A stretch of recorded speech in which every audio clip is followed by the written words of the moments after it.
With practice and qualifying in the books, Brian and I get you set for the Firekeepers 400 as NASCAR takes on Michigan. Who should be in your lineup? Who should be out of your lineup? And what kind of strategy should you employ this week?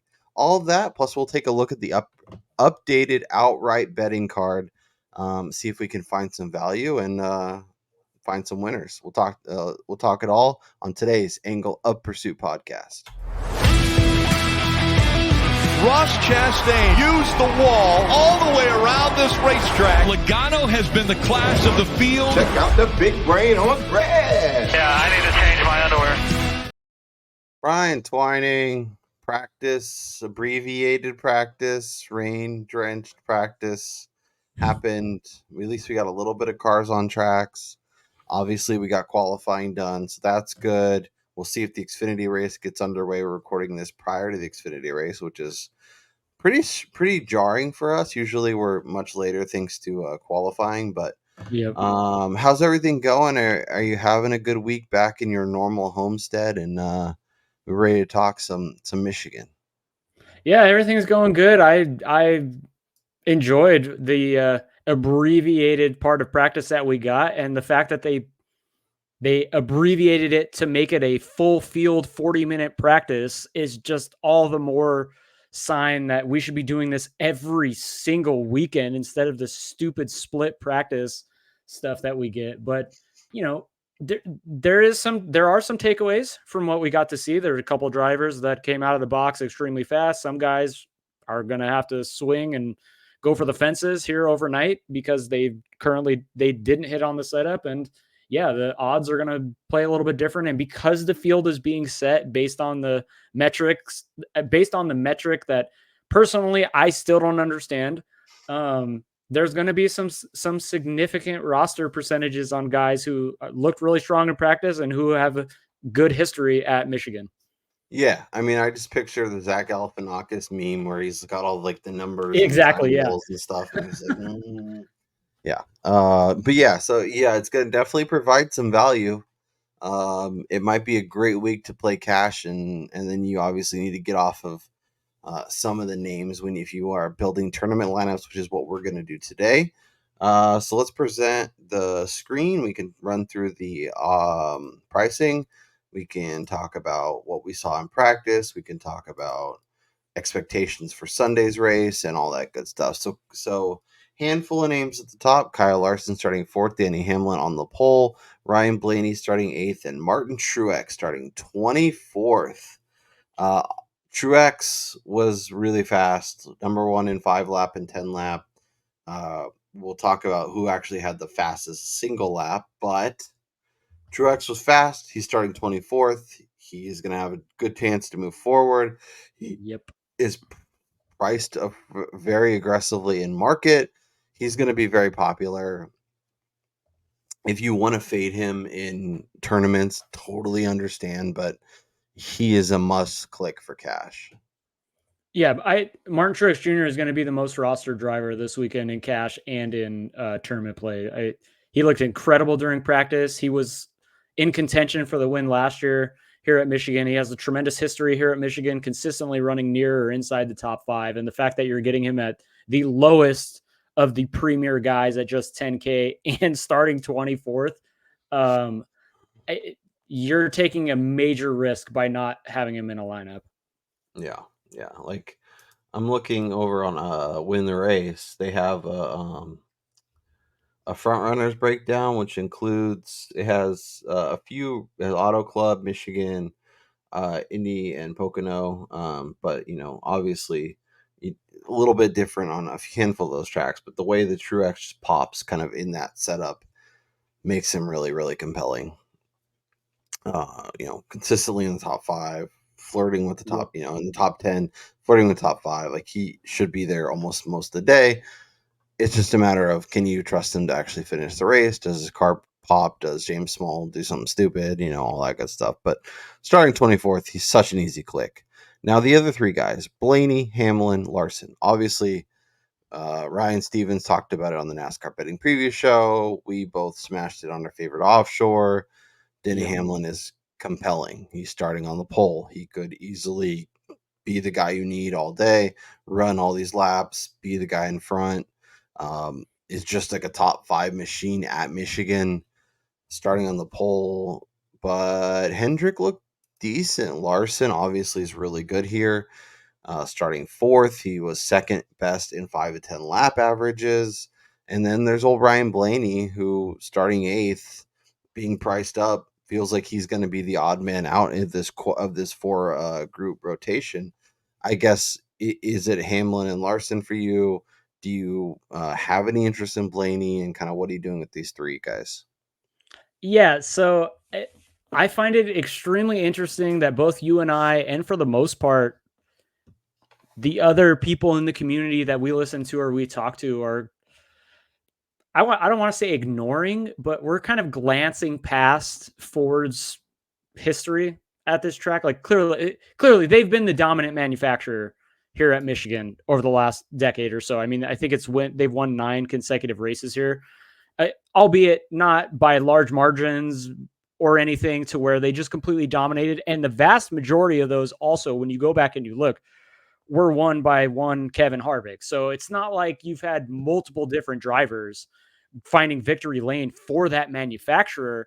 And I think that's where I'm a little bit more optimistic and going and looking at the Toyotas and the Chevys, for instance, in the outright market, and making me feel a little more comfortable, possibly not rostering Ryan Blaney. I don't want to say fading by any means, but just not rostering the Fords and expecting them to continue that type of success. Because again, Chris Buescher won last year, but prior to that, it was 5 consecutive wins by Fords were from Kevin Harvick. So or 4 consecutive with Logano mixed in there. So clearly with him out of the picture, those races changed dramatically. So I think Blaney is somebody who, if you want to pivot off of these guys, I don't mind it, but I don't necessarily expect him to be the top running Ford. We talked about that earlier in the week. There's another guy with a little bit longer odds, got a little bit more riding on this, who I like, starting a little bit further back, who I'd rather roster. But from what I saw in practice and from what we've seen this year too, just on the similar track type, give me the Toyotas. And of course, I'll never fade at HMS,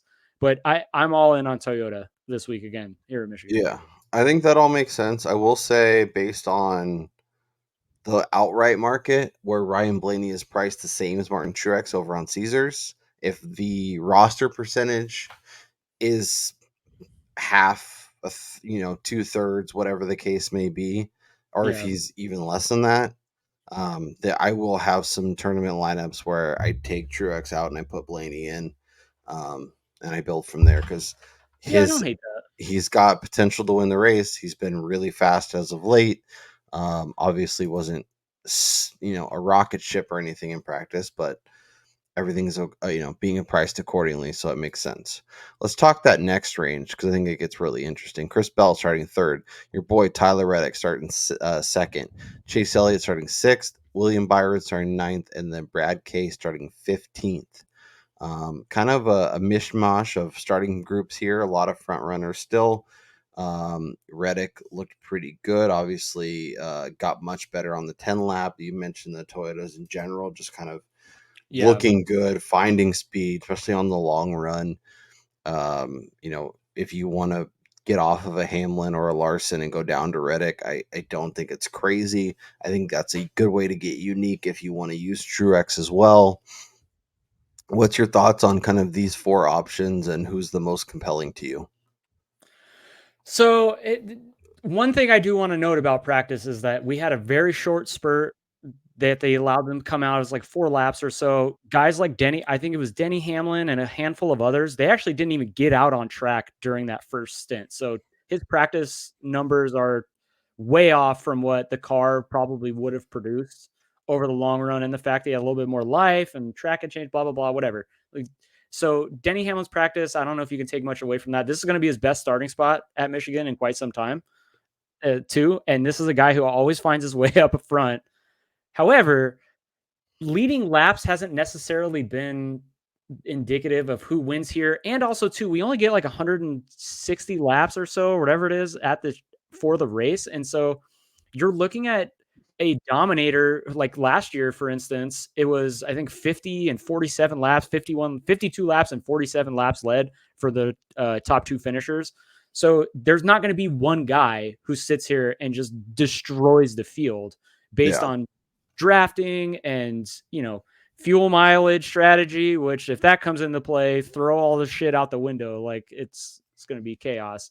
So I don't mind looking at a guy like Reddick starting on the front row. Guy's constantly been finishing there. I mean, even if he stays up front, throws together 30 laps led, 20 fastest laps, and finishes inside the top 3, top 5, you're going to get paid on somebody who's way cheaper than Denny and has about the same amount of chances of winning the race. So I'd rather go there. And then of this group, give me Byron starting 9th. He's somebody who's just kind of flying underneath the radar right now because of some underwhelming performances the last couple of weeks, but I do think it's about time that they turn it on as we have 3 races left before the postseason.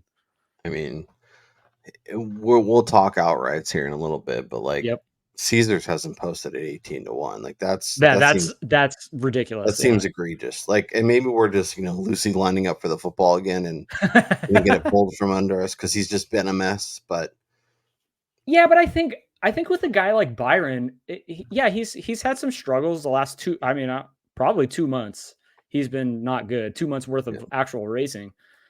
But I think he's got enough equity built into his historical performances over the last 2 to 3 years to say they're going to refine their form. And this is a guy who should be amongst the top in the championship contenders. And when you look at championship futures, he's still priced that way. So clearly, even the books expect some return to form for this guy. And he's already starting inside the top 10. They've been really fast at this type of track this season. And so you're going to get a little bit of a discount on a guy who hasn't been performing as well. I'm going to take that. Yeah. Yeah. I mean, and honestly, I'm looking at the true performance running from last year, and Byron was just crushing all these. And then maybe that was more indicative of what we saw last year as opposed to this year. But it's just a guy who can traditionally do pretty well here. So it's hard to fade him, especially what we saw, as you mentioned, it was abbreviated practice, but looked good on 5 to 10 laps. So I think there's reason for optimism, and potentially maybe we get a little discount on ownership. Let's talk 8Ks where we have Logano, we have Buescher starting 18th, we have Tyrone Gibbs starting 19th, Bubba starting the top 5, Ross Chastain, who had the fastest single lap during practice at 8,100, and then Kyle Busch, 8K. Good luck if you want to go that route. Who's jumping out to you the most from this 8K range? Of course, this is going to come back and bite me, but it is without question Mr. Tyrone Gibbs. It's a toss-up between him and Chris Buescher, in my opinion, for the guy that I like in this range. But I'm going to go with Gibbs, save the $200. Like I said, from the lap times that I saw during practice, the most consistent were coming from the Toyotas. And we've already seen it from Gibbs at this track. We've seen it from Gibbs at these faster intermediate type tracks this year. He always brings the speed. It's just whether or not they can put it all together. And when you have these guys right on the cusp of playoff eligibility, I expect Gibbs to get aggressive early to get track position and then try to stay up there. And with him starting 19th, he's a top 10 car in this package. He's pretty much been that way all season. And it's just what type of mistakes do they make that actually has them finishing outside the top 10. So if they can put together a clean race, a top 10 should be the expectation with him having top 5 potential upside. And so you're getting all those placement points. It's already kind of built into the price. But if you're going to give me 14 spots for $100 more on a car, maybe not a driver, on a car that is similar equipment to what Bubba's rolling out there with, I would rather play that than play Bubba in DFS. Yeah, Bubba feels like a better betting board. Oh, yeah, for sure. Betting window target, and Gibbs feels much better for DraftKings. Oh, 100%. Although he is already on the card at 22-1, and he's still sitting out there at FanDuel. So if you want some Tyrone Gibbs and you have access to FanDuel, that number is real nice. Is Chastain similar to Bubba where you'd rather just bet him? I know the numbers moved a lot from what you got, but he's still longer there. Obviously, we'll look at outrights here, but starting 7th, is that far enough back, or is he actually kind of interesting where we think he can actually, if he has the speed and he provides what we think he can, maybe he could win or be a contender even if he's starting 7th. If he's that's enough movement points, gets the fast slaps, he gets the the finish, maybe he becomes somebody at 8,100. It's a lot easier to stomach than it is at, say, high 9s or even 10K, starting inside the top 10. So are you in on Chastain from a DraftKings perspective?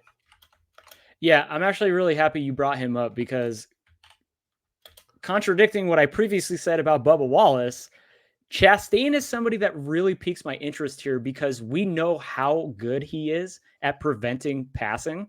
And so with him starting with track position, he's a guy who I look at, fighting for a playoff spot, that they could get aggressive and make a 2-tire stop, find themselves in the lead, and just prevent anybody from getting around them for a long time. And you're getting, if he provides you with, say, a 5th place finish, but he leads 20 to 25 laps at $8,100, like you're going to be extremely happy out of that. And he's also a guy that could potentially win here if we get a late race restart, because he said it after the practice, after practice in his interview, like he loves his car. They have tremendous speed this week.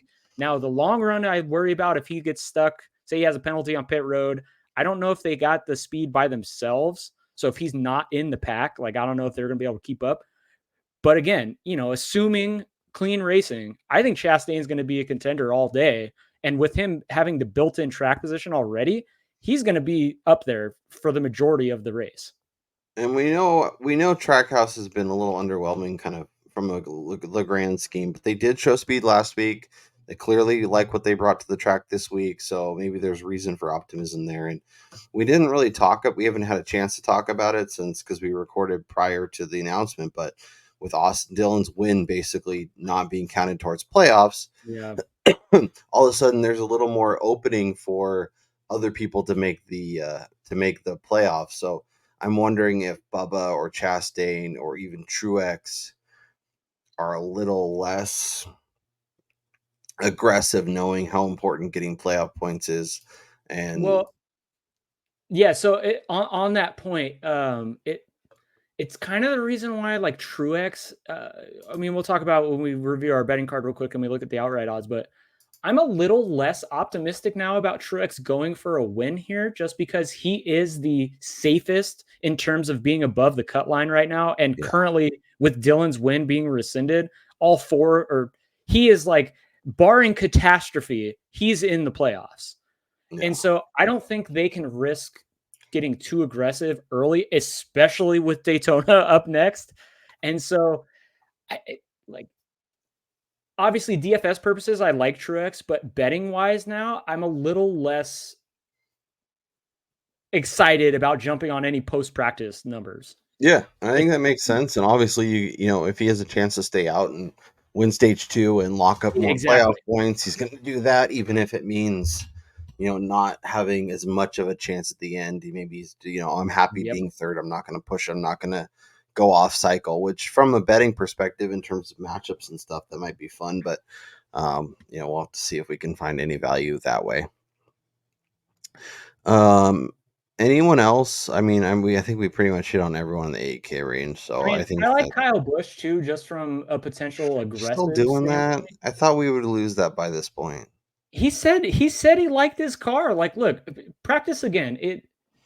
You could tell who has really good speed, and then you can tell, like, some of the guys, like Denny Hamlin, when he finally went out, I don't think he was really pushing the car looking for hot laps, because he was like 2 to 3 tenths off. So that to me tells me he was in race pace already. And similar with Busch, like, obviously RCR sucked this year, but they clearly had speed last week with Austin Dillon, and Kyle Busch was, he was worse than Dillon, but he was way better than he had been all season. And both, to a man, Austin Dillon and Kyle Busch said post-practice they actually liked how their cars felt. So, I don't hate Busch as a flyer. If you're playing in a tournament and you get couple lineups with Kyle Busch and you got 5% rostership on him, you're looking at a guy who needs a win to get in the playoffs. Like, yeah. And then he moves somebody wrong and gets his win rescinded. And yeah, but the thing is he still gets the race win. Yeah. It just doesn't matter for the playoffs. DraftKings is going to score it as a win, so it doesn't matter. There's 4 options at 7K. Alex Bowman 22nd, Daniel Suarez 12th, Josh Berry 16th, Cindric 23rd. Bowman's 22nd, and Suarez is probably a little farther ahead than I'd like, but if Trackhouse does have the speed and Ross is getting there, maybe Suarez, we've seen him do well at super speedway and super speedway adjacent tracks. So a fast 2-miler that is Michigan, he could make a little sense. Yeah, I don't know if I'm in on Mr. Suarez this week starting 12th. I don't know. With him already being locked in, like clearly I think they're going to be aggressive and try to go for a race win, but I also think that presents way more opportunities for him to wreck out. Whereas a guy like, I would much rather go to Bowman. He's only $300 more for 10 different spots. And if you were to ask me, who do I think is better, or who do I think is going to wind up with a better car this weekend and have a better race strategy, I'm going to go with Alex Bowman over Daniel Suarez every single day. So I would rather play that. And then I'm not playing Austin Cindric at all, ever. And again, and then as we move to Josh Berry, like, what are we doing with these guys now with only 3 races left in the regular season and their opportunities to potentially get into the playoffs winding down? They're going to have to get onto the YOLO strategy. And, obviously you're either going to hit or he's going to wreck. That's kind of the way it's going to be, checkers or wreckers with guys like him, Michael McDowell, even Corey LaJoie for that matter. Like if you want to get frisky, Corey LaJoie, especially next week, you look for a guy that's going to be YOLOing the entire race. That's a guy that I'm going to be very excited to play. I want no part of that. No part of that. I'm in on Bowman. I'm sort of in on Suarez. Probably no, thank you, on Berry or Cindric. The 6K range is pretty sizable. Carson Hocevar, Noah Gragson. Eric Jones is getting like way too much steam for being Eric Jones, so I think he's going to have a horrible day tomorrow. Or today, I guess, if you're listening. McDowell, Chase Briscoe, Austin Dillon, Richard Stenhouse, and Todd Gilliland. A bunch of names. If we want to save salary, I think I could convince myself that some of these guys, like a Stenhouse starting 30th, is fine. Gilliland, maybe. Briscoe, I feel like short flat and super speedway adjacent, so maybe, but like we're looking at a matchup with him and Austin Dillon, and Austin Dillon was like pretty sizable favorite, and we couldn't take the plus money with Briscoe, so it was just not. Yeah. Who do you like from this range? Anybody? All right, so the contrarian in me is coming out here, but I want no part of Eric Jones here just because I think he's going to be too heavily rostered for a guy that offers up too much, ups and downs during a race. And so I'm going to go all the way down to the bottom to the guy who caused this absolute chaos last week in Ricky Stenhouse Jr. starting 30th, because the laps that we did see, he was decent in practice today. This is a guy who 3 of the last 4 runs here at Michigan, he's finished 21st or better, which that doesn't sound great, but the fact that he's starting 30th, if he can just give us, close to 10 placement points, I'd be happy with that at $6,200. Yeah, and it's also Ricky Stenhouse, who, to like basically lock in a top 20 feels really nice, and then obviously the upside is there. And especially at a fast track. Like everybody talks about Eric Jones being really good at Michigan and tracks where it's pedal to the metal. Like Stenhouse is known for this type of racing, hence his Daytona 500 win 2 years ago that nobody was on because he sucked. Are we going to get a discount on Stenhouse next week? I feel like he is somebody that usually gets a lot of buzz at fast tracks. I don't think so. Doesn't. Okay, we'll see. Yeah, no, it's not happening. You already know. Just a preview of next week, folks. I guarantee you the odds are going to drop, and we're going to have like 30 guys priced at 25 to 1 or shorter. Yeah. That's just the way it's going to go at Daytona. Yeah, it's going to be a light betting card next week. At least that's what I'm telling myself. I'm gonna pick a couple outrights, and then I'm going to log off. Yeah, I'm in on Stenhouse. I want to be in on McDowell, but I can't. Dude, at this point, I'm going to take Gilliland over McDowell every single week just because so Brad Keselowski's on record today during his press pass interview this morning before practice. That RFK team is all in on trying to get Buescher into the playoffs. Now, it doesn't mean Keselowski's going to run well. That just means that if this situation presents itself, they're going to sacrifice Brad's finish to get Buescher's better in order for him to get into the playoffs. And I think the same could be said here for McDowell over Gilliland. Like, obviously, the 34 team is going to do everything in their power to try to win. But from a team perspective, they would much rather have the guy who's still going to be there next year and is under contract for the next couple of years get into the playoffs or perform better. So yeah. I think I would rather pay down for Gilliland starting 3 spots lower than McDowell. And I'm definitely trying to avoid Eric Jones and Truex in the same lineup if I'm playing both. Especially in tournaments. In cash, if you want to fire up both of them, then I get it, given where they're starting. But I'm in tournaments, I don't want both. 5K, we have a bunch of names: Justin Haley, Ryan Preece, AJ Allmendinger, who, by the way, full-time ride in 2024 or 2025. Welcome back, AJ Allmendinger. John Hunter, Zane Smith, Corey LaJoy, Harrison Burton, Daniel Hemrick, and Cody Ware. If you're scraping the bottom of the barrel, what name jumps out? AJ Allmendinger, man. I know Colleague has been quite possibly the worst team outside the 66 car this year, but you're going to give me Dinger at starting 35th at under 6K at a track where he's just got to keep the wheels on it? Like, sure. Can we convince ourselves that Harrison Burton could be decent, given where he's starting? No. I know. I mean, he's going to spin. Yeah, he was 23rd in True Performance rankings here last year. Yeah, I just don't trust him to not wreck.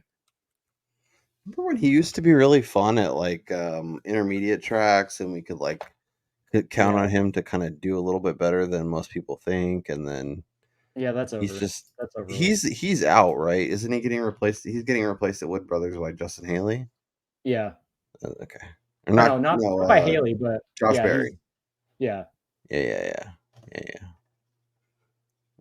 So again, he's another guy like couple races and then they're fully out. Yeah. 32nd in his first in 22, 17th last year. So if he starts 34th and flirts to the top 20, that could be really nice, but it's scary and for sure. For what it's worth, Dinger finished 26th here last year, and his 4 Cup Series races at Michigan, 26th, 22nd, 17th, 20th. Starting 35th, 5,600, whatever the hell he is. Count me in. So LaJoy, the last 2 years, has been a top 20 car and was actually 15th here last year. That's why I said I think LaJoy is a legit dart throw this week as well. Yeah, 5,300. I could get on board with that. All right. With that being said, should we build some lineups? Let's do it. Okay, give me your favorite click on the board. Anybody, any price? Ooh, man. Let's just start one with Truex. Let's just start with the easy. Okay. So if we start Truex, let's...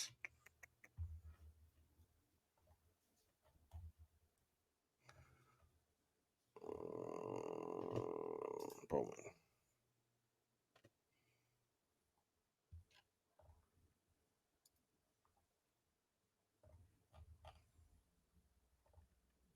All right.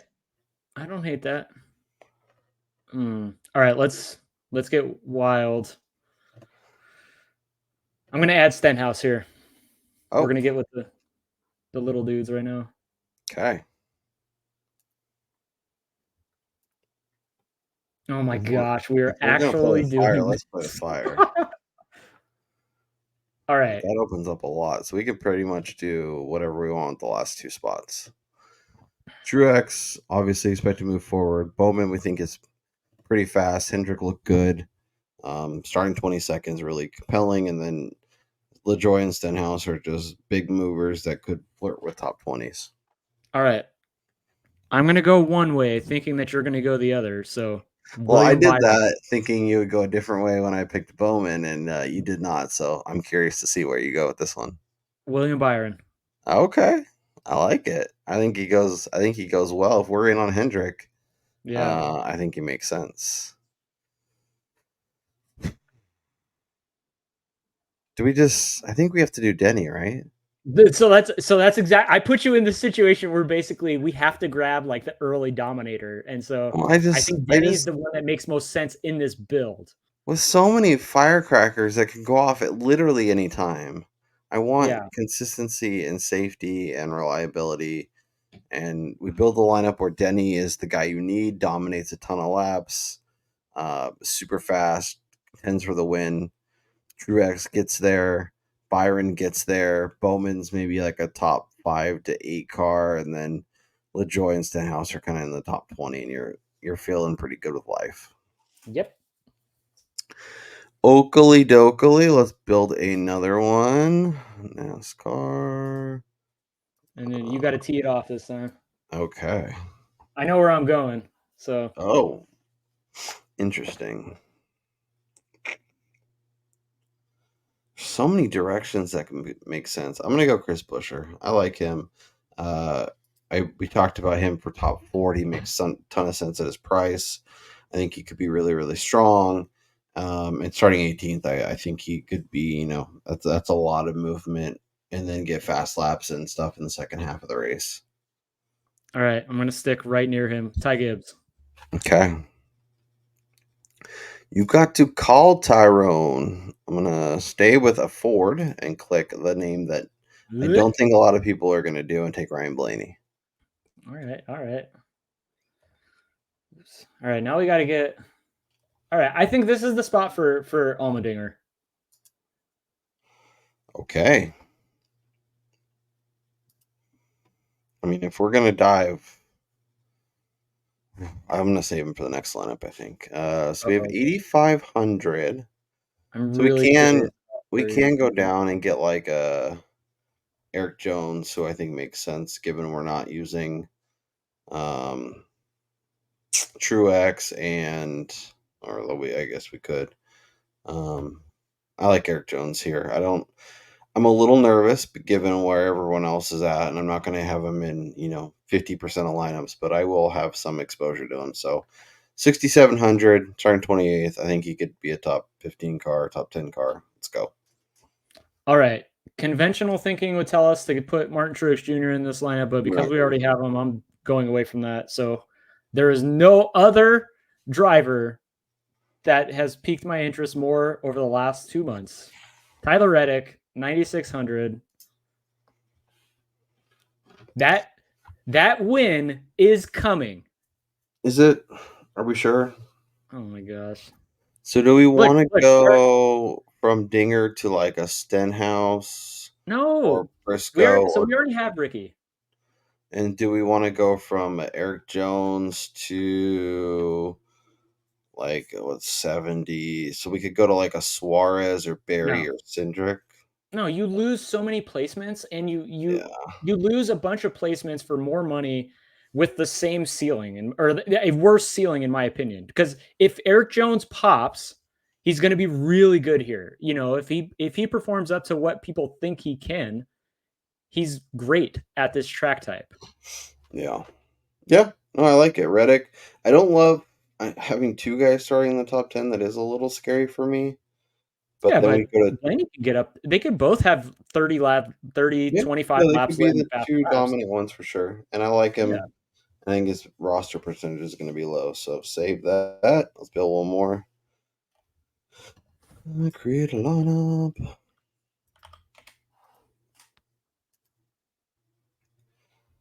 Okay, so we built a Hamlin lineup. We built a Byron lineup. Do we want to do a Larson? I was just going to say, you cannot go to a track like this that Larson has dominated and not. Who should we pair him with? Should we pair him with another HMS guy? And if we do, is that Byron or is it Bowman? It's probably Bowman just because you're saving salary and you get all those placement points. Yep.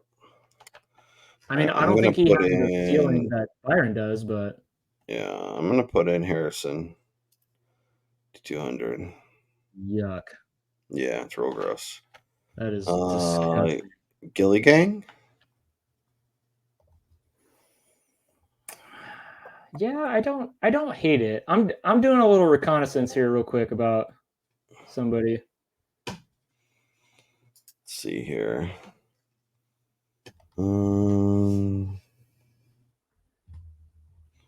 I also apologize because I'm currently working, so to Brad people see my K eyes is. side to side. We did Tyrone Gibbs. Yeah, we have Gibbs on the lineup. I think okay. So this is going to sound even grosser than what we've talked about before, but I'm really interested in John Hunter Nemechek this week. If everybody is on Eric Jones because he's in a Toyota and he's been good here, Nemechek also, he won the Xfinity race here last year in a Toyota. Obviously, Legacy isn't anywhere near the JGR Xfinity camp, but if we expect the Toyotas to be quick, Nemechek has decent amount of success on this track type and at Michigan in the past to tell me if the Legacy or Eric Jones pops, why can't Nemechek also do the same thing? And he's cheaper. Any interest in Hamlin with Larson? Or is that two guys starting the top 5 too much? I don't hate that because why can't both of them compete up front? Yeah. Or should we just go Truex? I would almost rather do Truex or get really crazy and put Chastain in here too, because I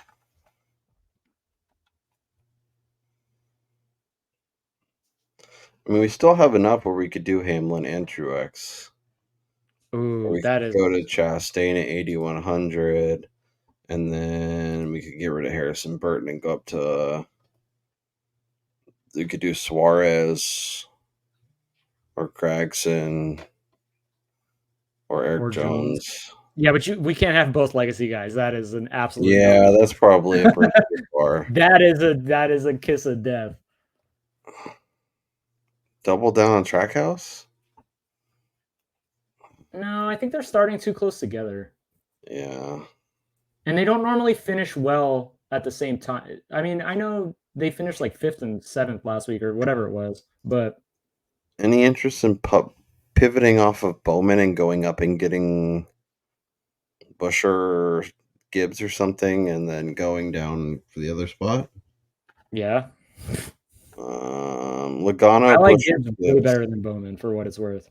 Huh? I like Gibbs and Busher way better than Bowman. Yeah. Let's see here. Can we squeeze Denny in this lineup if we got rid of Chastain and we put Gibbs in? Oh yeah. No. Damn, we'd have to go with Cody Ware too. We could get rid of. You'd have to get rid of Nemechek because who's cheaper than Nemechek? Isn't that LaJoy? We'd have to go like Harrison Burton. You'd have to go LaJoy and Zane Smith. Would you rather go Zane Smith and LaJoy, or would you rather go Hemrick and Ware? Or I like that way better. We do we'd have to let's do LaJoy and Hemrick. Hemrick? Yeah. I like that. We have 4 legit possible winners. What a lineup! We just that is so disgusting. We just won $1 million. I can't wait. Guaranteed, LaJoy and Hemrick are going to wreck each other on like lap 1. Can't wait. It's going to be the best, and it's going to be while Truex is back there with them. It's going to take God, he's gonna have a penalty on lap 1. Lineup. How gross is that, and how exciting is that? Yeah, exactly. I mean, there's nothing that's going to get like that. You can see my Xfinity lineup, which is it already started. Perfect. Hamlin, Truex, Byron, Bowman, Stenhouse, LaJoy, Blaney, Reddick, Busher, Gibbs, Jones, Dinger, Larson, Hamlin, Truex, Gibbs, LaJoy, Hemrick. Bruh. Let's go win all the money. I can't wait. We got some bangers this week. All right. So in terms of bets, I have Eric Jones at 125. I personally got him at 200 on our favorite offshore. Gibbs is still 22 at FanDuel. I like that. And I added Byron at 18 because I'm a Byron slappy and I can't help myself. Brian has Bush at 44, Chastain at 44, Truex at 13, Busher to top 4, Chastain over Bowman, and Denny to top 5. Denny to top 5 is probably my favorite bet. Let's look at the outright odds as they sit now. Hamlin 6-1, Larson 6-1, Blaney 10-1. Let me refresh this just to make sure these are all correct. Okay. Yeah, Blaney 10-1, Chastain 10-1. That's inside 10-1 and less. As it sits now, do you have any interest in betting any of these guys? Chastain is 10-1. That's crazy, right? That is wild. Yeah. I do not advocate betting that. I don't care No. how fast he looked.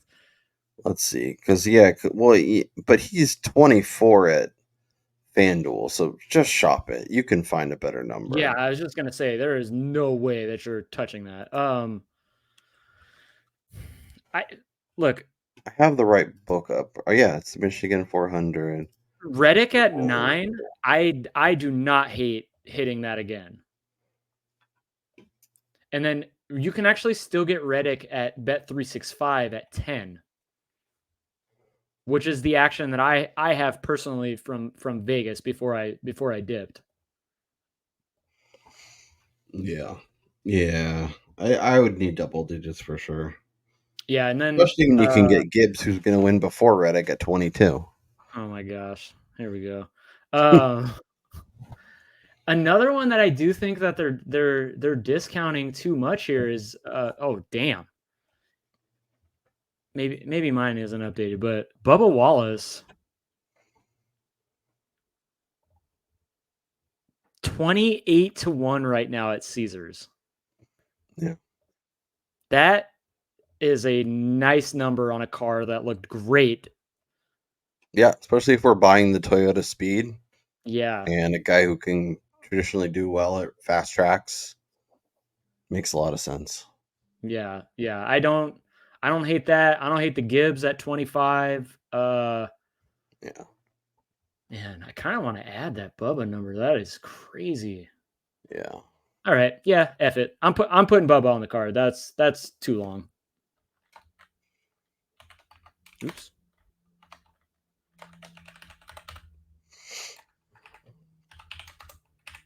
Suarez 75-1. Nope. Starting 12th. No, let's not get crazy here, okay?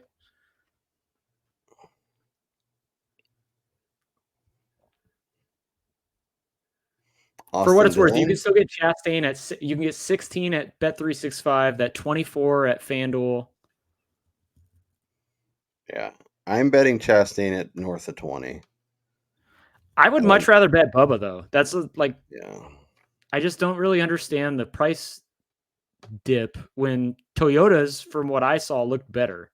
Just as I'm not betting Chastain at like inside 20 when I can get Byron at 16 or 18. Yeah. But maybe that's silly on my part, but I have a hard time pulling the trigger there. Yeah, Chastain's Christopher Bell at 14. Any interest? Who? Christopher Bell. He won the pole here last year, but he wasn't good in the race, and he doesn't have a good history at Michigan either. And so it depends on how you feel about what are you weighing more. And both of us have fallen victims to this year, but probably me more than you, is that when you weigh the one or the other and you've run into a trap where you're going to not pick a guy because he's not great at a particular track, but his current performance has changed all that, and then, or vice versa. And so somebody like Bell, 14-1 for probably the fastest car recently. I don't have any action on him. I'm not betting him right now, but just because I think there's better value in like Bubba or even in Gibbs, again, because JGR is in this situation where Truex and Gibbs have yet to lock in. whereas Bell and Hamlin are, they're well locked into the playoff picture here. Mm-hmm. It almost feels like they're locked into the Final Four at this point. Obviously they're not, but yeah, they're a lot closer to being in the locked into the Final Four than they are to missing the playoffs entirely. Exactly. Yeah. Yeah. The Gibbs number is nice. The Wallace number is nice.